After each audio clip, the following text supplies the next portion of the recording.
आज आप लोगों के लिए आप ही की रिक्वेस्ट पर बना रहे हैं विक्टोरियन स्पंज केक। चीज़ें आपको दिखा देते हैं। सबसे पहला काम, आप ओवन को प्री हीट कर लेंगे 10 से 15 मिनट पहले से आपको हमेशा कहा है। It's going to be 180 centigrade 350 fahrenheit gas mark 4 पर। चीज़ें जो आपको इसको केक के लिए आपको चाहिए होंगी, सबसे पहले आप देख रहे हैं यहाँ पर 2 लाइंस मैंने बना रखी हैं। तो ये हो गया हमारा केक के लिए और ये उसकी फिलिंग के लिए। केक के लिए आपको चाहिए होगा सेल्फ रेजिंग फ्लावर, ये प्लेन फ्लावर नहीं है, प्लीज़ गौर कीजिएगा। मक्खन आपको चाहिए यानी कि बटर रूम टेम्परेचर पे होना चाहिए। आपको चाहिए इसके लिए कास्ट शुगर, ये होती है बारीक चीनी। अगर आपके पास नहीं है तो जो आपके घर पे मोटी चीनी, आप पाकिस्तान इंडिया में जो अगर इशू है तो आप उसे घर पर भी ग्राइंड कर सकते हैं, थोड़ा सा बारीक हो जाती है। अंडे आपको चाहिए यानी कि एग्स। बेकिंग पाउडर इसमें जाएगा, वनीला एसेंस या एक्सट्रैक्ट जो आपके पास अवेलेबल है। थोड़ा सा दूध का इस्तेमाल होगा अगर आपका बैटर ज़्यादा गाढ़ा बन रहा है तो। केक का टिन आपको चाहिए, इसे आपने लाइन कर लेना है। पहले बटर लगाएंगे, उसके बाद आप नीचे बेकिंग पेपर, पार्चमेंट पेपर जो आपके पास है वो आप लगाएंगे और साइडों पर दोबारा मक्खन या कुछ लगा करके इसे भी आप जो है टिन को तैयार कर लेते हैं। जो इसकी फिलिंग उसके लिए आपको चाहिए होगी व्हिपिंग क्रीम, जैम आपकी अपनी पसंद का। यूजुअली इसके अंदर में स्ट्रॉबेरी या रास्पबेरी इस्तेमाल किया जाता है, मैं यहाँ पे स्ट्रॉबेरी का इस्तेमाल कर रही हूँ। और थोड़ी सी आपको चाहिए होगी पाउडर शुगर यानी कि आइसिंग शुगर, सिर्फ उसके ऊपर हल्की सी डस्ट करने के लिए, उसको थोड़ा सा गार्निशिंग के लिए। तो आपको दिखाते हैं जो है वो बेकिंग पाउडर जो है वो और हमारा सेल्फ रेजिंग फ्लावर, इसे हमने छान लेना है ताकि इसमें कोई लम्स ना रहे। बोल ले लें, उसमें आप ऐड करेंगे जो कि आपका मक्खन है रूम टेम्परेचर पर, और बीच में जा रही है कास्टर शुगर। बारीक चीनी है, ख्याल कीजिएगा मैंने पाउडर शुगर आपसे नहीं कहा। और उसके बाद आप इसको इलेक्ट्रिक विस्क के साथ में अच्छी तरह जो है बीट कर लें, ताकि तकरीबन 4 मिनट दीजिएगा। टाइम देख करके आपने इसकी बीटिंग करनी थी। स्पेशली जो स्पंज केक होता है इसकी बीटिंग का बड़ा ख्याल रखना होता है।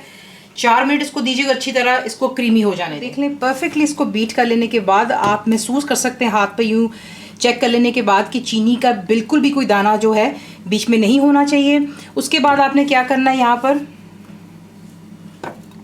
जो कि आपके अंडे थे एग्स, आपने उन्हें हल्का सा बीट कर लेना है। और उसके बाद अब यहाँ पर आहिस्ता आहिस्ता जो है, एकदम से आप सारा अंडा नहीं डालेंगे, थोड़ा थोड़ा करके डालेंगे। देखिए थोड़ा डाला और इसको बीट कर लिया 15 सेकंड के लिए। थोड़ा थोड़ा अंडा बीच में डालते जाएंगे, 15-15 सेकंड का आप गैप देंगे उसको अच्छी तरह बीट करने का। उसके बाद तमाम अंडों के बाद आप बीच में डालते हैं वनीला एसेंस और इसको भी अच्छी तरह पहले बीट कर लें। इसका लेने के बाद आप इसमें डालते हैं जो कि आपका यहाँ पर self raising flower baking powder का मिक्स है, और आप इसको यहाँ पर फोल्ड कर लेंगे। और अगर आप चाहें तो आप बेशक बीच में जो है इलेक्ट्रिक विस्क के साथ भी कर सकते हैं। यहाँ पे मिक्सिंग के वक्त अगर आपको लगता है कि आपका केक का जो बैटर है ज़्यादा थिक हो रहा है, तो जो मैंने आपको दूध दिखाया था वो थोड़ा सा इसमें इस्तेमाल किया जा सकता है। परफेक्टली इसको मिक्स कर लिया है और इसकी पहचान ये होती है कि आपका जो बैटर है परफेक्ट है कि जब आप इसको यूँ उठाते हैं तो ये जो है इसको गिरना चाहिए ना डॉलप। अभी आप देख रहे हैं कि ये नहीं गिरा, तो हम क्या करेंगे, इसमें थोड़ा सा ऐड करेंगे दूध, जो कि मैंने आपको स्टार्ट में दिखाया था।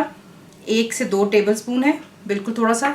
इसको अच्छी तरह पहले मिक्स कर लेने के बाद जो हमारा प्रिपेयर्ड केक का टिन है उसमें आप डालते हैं जो कि आपका प्रिपेयर्ड बैटर है। बीच में डाल लेने के बाद इवनली आपने इसको स्प्रेड कर लें, क्योंकि ये बहुत लिक्विडी नहीं बनता है। क्योंकि मैं इसे एक टिन में बना रही हूँ तो मुझे लगेंगे 30 to 35 मिनट्स, यानी कि 30 से 35 मिनट। अगर आप यही बैटर को 2 छोटे टिन्स में बनाएंगे 6 या 7 इंच में, तो आपको लगेगा तकरीबन 20 से 25 यानी कि 20 to 25 मिनट बेकिंग के लिए। लेकिन जो टाइम मैंने आपको स्टार्ट में बताया वो ही ओवन का हीट रहेगा। लेकिन क्योंकि 2 बैचेस होंगे आपको कम टाइम लगेगा। क्योंकि मेरा एक ही बैच है, मुझे थोड़ा ज़्यादा टाइम लग रहा है। उसमें ये कि इसको बेक करने के लिए रख देते हैं, फिर आपको दिखाते हैं कि नेक्स्ट क्या। केक को बेक होते हुए 35 मिनट्स लगे हैं। मैंने पहले उसे बाहर निकाला, ठंडा होने दिया, और उसके बाद उसे उल्टा करके जो है यहाँ पर मज़ीद और ठंडा होने दिया है। और उसके बाद जो नीचे का बेस है वो रिमूव कर लेते हैं। और ये देखिए बटर पेपर से होता है कि कितने आसानी से जो है ये उतर जाता है। और इसे उतार करके अब बिल्कुल, और तकरीबन ये देख रहे हैं अभी कितना सॉफ्ट है, और अभी भी इट्स वार्म। इसको बिल्कुल ठंडा हो जाने, ताकि फिर हम बीच में से केक को काट करके क्रीम बीट करेंगे और जैम लगाएंगे तो उसको बिल्कुल ठंडा हो जाने दें। केक ठंडा हो रहा है, आपने क्या करना है, जो क्रीम है उसे आप अच्छी तरह पहले व्हिप कर लें ताकि ये डबल द वॉल्यूम में हो जाए। ठंडा हो जाने के बाद मैं इसे बीच में से काट लिया था, क्योंकि मैंने एक केक का टिन इस्तेमाल किया था। जो जैम है अच्छी तरह चमचे के साथ आप इसको यूँ मिक्स कर लें ताकि इसमें कोई लम्स ना हो। और उसके बाद जनरसली आपने जो है जैम अपनी चॉइस का जो है इस पर आप लगा लें तमाम को। पहले जैम आपने स्प्रेड कर ली है, क्रीम जो है आपने अब इसे भी जो है बहुत अच्छी तरह केक के चारों तरफ, अंदर बाहर, हर तरफ आपने जो है इसकी साइडों पर लगा लेना है, अंदर भी और साइडों तक लेकर के जैम लगाते हैं। फिर बीट की हुई क्रीम और जो आपका दूसरा हाफ होता है केक का, आप ऊपर डाल करके शुगर पाउडर जो है डस्ट कर लीजिएगा और उसके बाद आप इसको सर्व कर सकते हैं। तो यहाँ पर आपको काट कर भी दिखा देते हैं।